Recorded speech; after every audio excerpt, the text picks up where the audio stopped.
What's up, guys? Welcome to another lecture. Here we're going to learn about logical operators and arithmetic operators, like math operators that we can use here in JavaScript, like plus, minus, division, and times, and also greater and less than. They are called logical operators. So they're not only basic arithmetic operations that we can do something even more powerful and logical.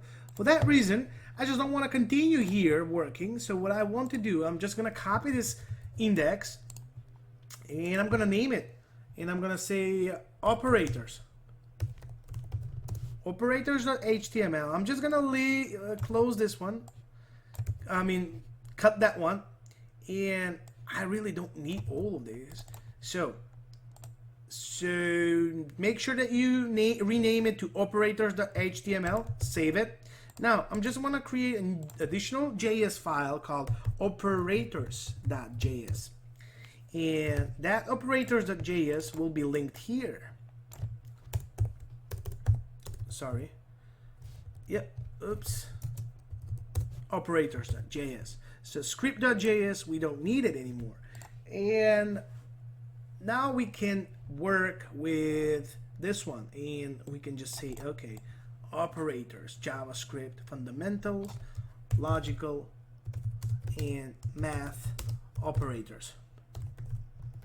Maybe we should do the same thing for each and every one, but it doesn't matter.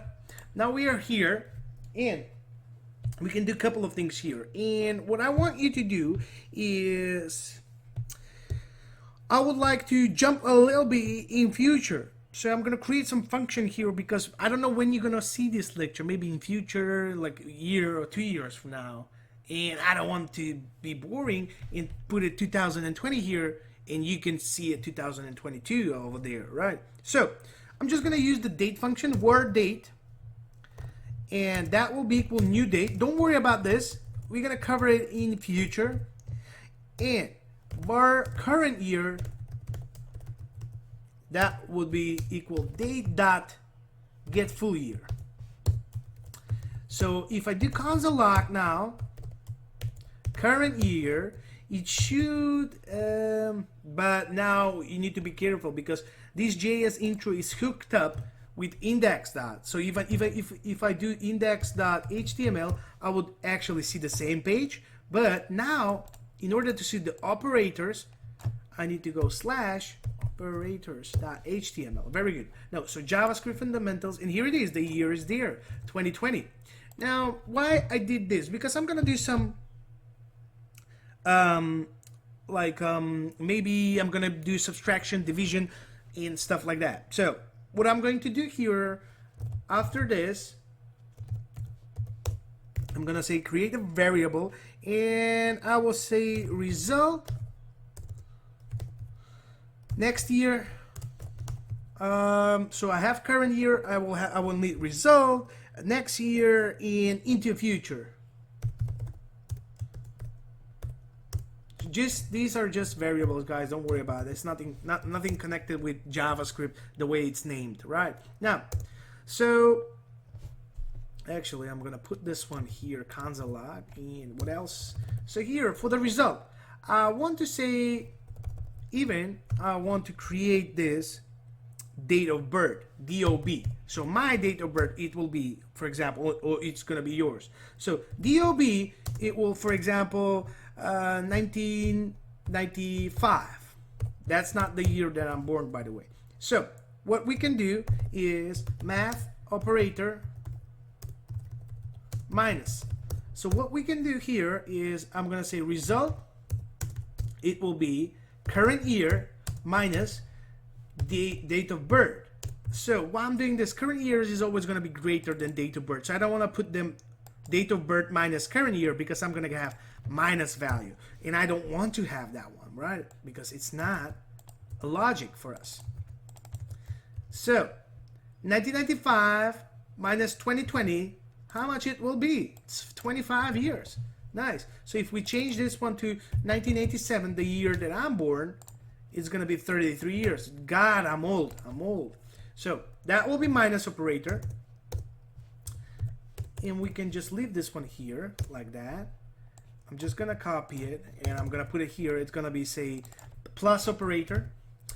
And here I'm gonna say next year, I'm gonna say 1, right? Next year will be current year plus next year. Or you can just put 1 here.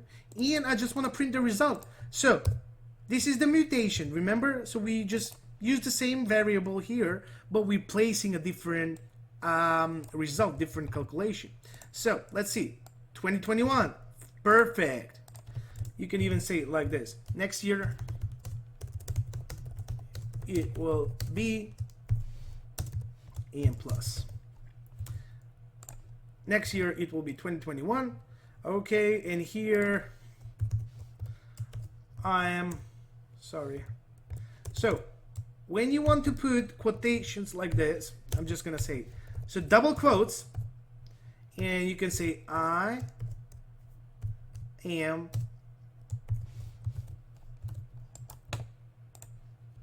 I'm 33, because you don't want to use 2 single quotes. You need to put double quotes inside this here.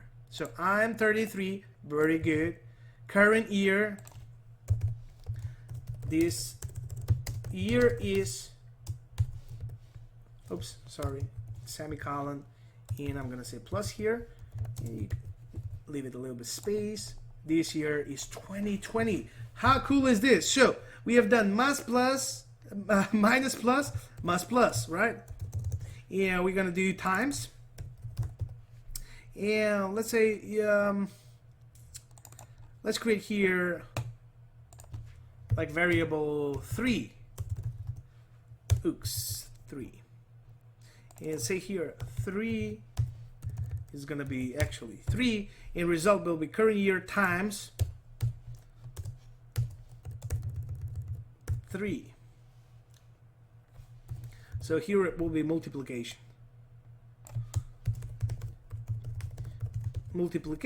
And I should give me something like really bigger number, 60, right? So you don't have to use current year. Now, if this is not working for some reason in future, you can just hard code it, var current year, and put it 2020 or your current year, 2021, 2022, doesn't matter when you're gonna see it. I'm just gonna comment because we don't need to use it, right? Because we use this date function. Very good. So now you know how to, okay, we need to do division as well. Now,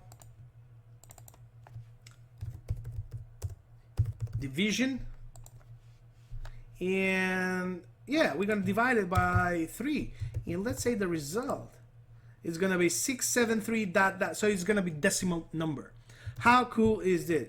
This is actually very good, and it's working. Now we know how to use all of these operators, but how about logical operators? Okay, now the next part is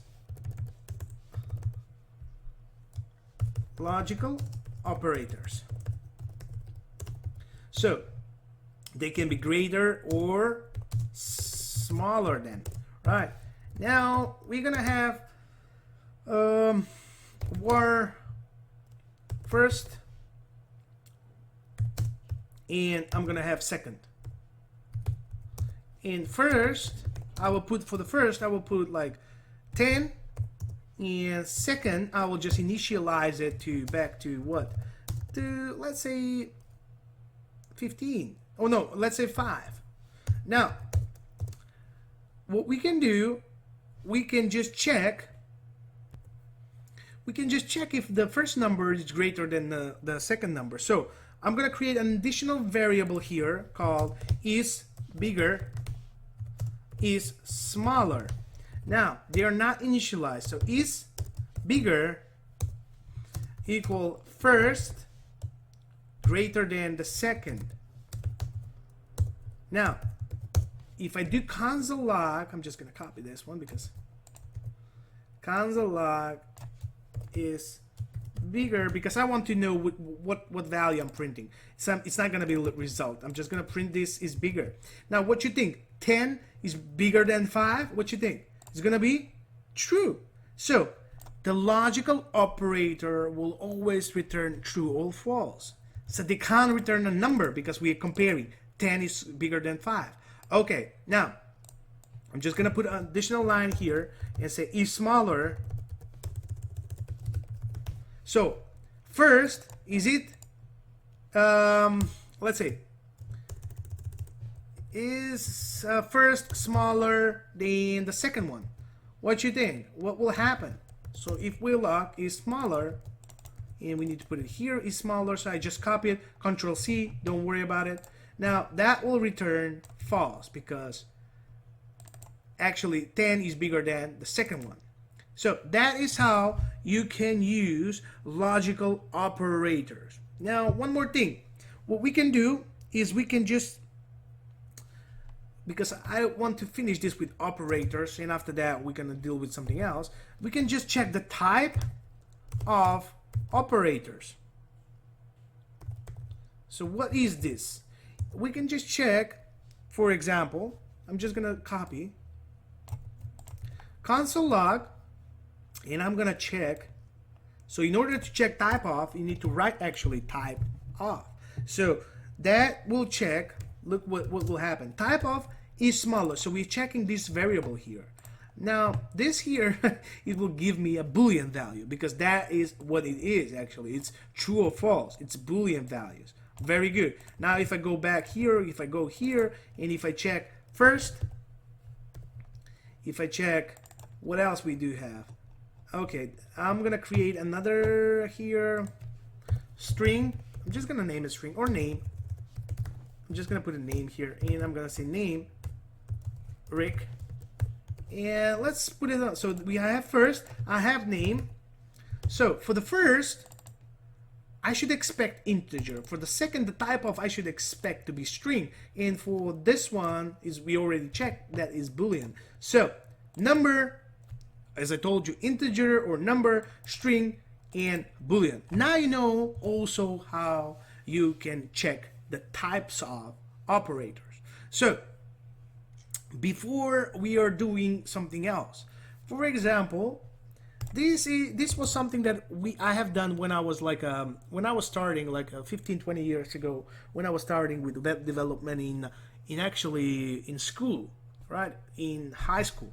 So we have a subject called programming or web development, and there is something like here. So we can create a variable called first number, and we can have a second number. But at that time was super interesting because we want to ask the user to be prompted and to enter the values. So how we can do this? So do you know how we can do this? Now this is very interesting, that because we can prompt the user. For example, var I don't need actually. So first number is equal to prompt. Okay, and here I will ask the user enter the first number, and let's see what's happened. So this prompt will actually give me something like this. So I can cancel it, by the way, but what it give me an option to enter 5, and if I hit enter, that number 5 will be stored in this variable here. You're not going to be able to see it because I'm not printing anywhere. So here I'm going to say second number, enter the second number, and console log. So what we're going to do is actually, I'm just going to put a result here. I'm going to use the same one, result equal first number plus second number. Very good. In result, I'm just going to log the result. So what I'm going to do, I'm going to say 20 plus 10.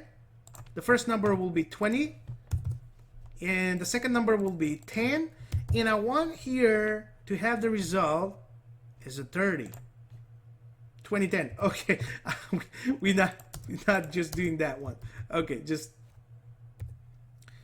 now what is happening is that we are just grabbing, and JavaScript is thinking that we do have only 2 So like 20 and 10, it considers them, and that's why it's giving you 2010, because we just concatenate them, and it considers them as a string. So maybe that was not a good example. Maybe you should enter the first name or the second name. Now we are going a lot of ahead. If we want to actually grab the real value, we can do parse them. So because remember, they can be floats, they can be integer, and we can parse them, this string, as and convert it into float or integer. So I'm gonna say parse float, and there's a function. So I'm going ahead. Parse float again. That's not good. Maybe I should stick it to the. And I think with capital F should be, right? Not with this one. Float. Now, I expect this string of 20 to be considered as a number, and the result will be 30. So parse float or parse int, but you should not be worried about this part at this stage, right? This is not in this stage, so I'm gonna get 35 plus 15, that should give me 50, right? That's it. Now, I'm just gonna comment this one, and I'm just gonna copy it. And actually, I'm gonna copy I'm gonna comment this one as well. You know why? Because we're gonna change this, because at this stage, we should not do this. And saying first, I'm just gonna copy this. First name, it's better like this. First name and last name. Now, first name, enter your name, and the second name, last name will be here, and let's put it like this. Last name, enter your last name. Now the concatenation or the result will just work fine when we put, because these are considered as what? As a strings. So sorry about this one. So we just went in like ahead of time. So enter your first name, Rick, and okay. The second name will be Sekulowski, and hit OK. So I don't have a space here, which we should have because it looks bizarre. I'm just gonna copy it again. So I'm gonna say Rick, and I'm gonna hit OK. Now I do have this space. Okay, this lecture is going crazy long. So we learned about operators, like logical operators. This is ahead of time. If it's not working for some reason for you, just use this one. So plus, division, multiplication, minus, everything is working. And also logical operators, greater or smaller than, and we can check their type of, and also we can prompt the user to tell us and store those what the user is grabbing from here. Actually consider this as an input form. What we are grabbing here, we are storing in the first name. After that, when we're doing from the last name, we are storing in the last name. Right? So thank you very much. I hope you enjoyed. Please like, share, subscribe, and enjoy.